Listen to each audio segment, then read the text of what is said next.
আসসালামু আলাইকুম। এখন চলছে বৈশাখ মাস। আর আমরা জানি যে বৈশাখ মাসে কালবৈশাখী ঝড় হয়।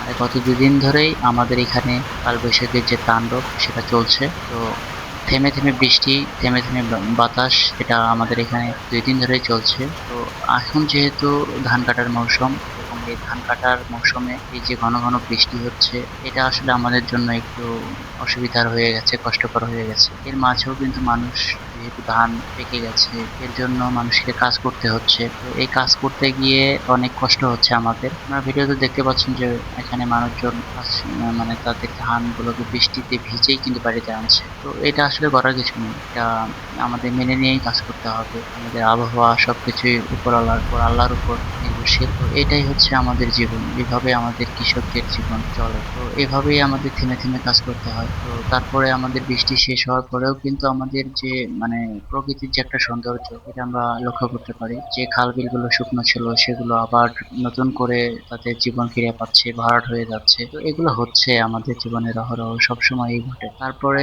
এরপরেও কিন্তু আমাদের প্রাপ্তিটা থেকেই যায়। সেই মহান রব্বুল আলমিনের কাছে হাজার হাজার শুকরিয়া আমরা করি। এরপর আমি যদি একটা জিনিস এখানে আপনাদের দেখাই সেটি হচ্ছে যে এই যে বর্ষা মৌসুমে যে এই যে ব্যাঙের যে ডাকটা এটা কিন্তু সবসময়ই থাকে না। এবং এই সময় যে ব্যাঙের যে প্রজননটা হয় এটাও কিন্তু দেখার মতো একটা বিষয়। এবং এই ব্যাঙের ডাকটা সবসময়ই থাকে না। তো সব মিলিয়ে অনেক ভালো যায়। খারাপের পরেও যে ভালো বা কষ্টের পরে যে সুখটা আসে এটা আসলে বলার মতো না। তো সবাই ভালো থাকবেন, সুস্থ থাকবেন এবং কালবৈশাখী যেহেতু চলছে সেই ক্ষেত্রে সাবধানতার সাথে থাকবেন। বাইরে অযথা ঘোরাঘুরি না করে বৃষ্টির মধ্যে না ভিজে সেফ জায়গায় থাকার চেষ্টা করবেন। ভালো থাকবেন। আসসালামু আলাইকুম।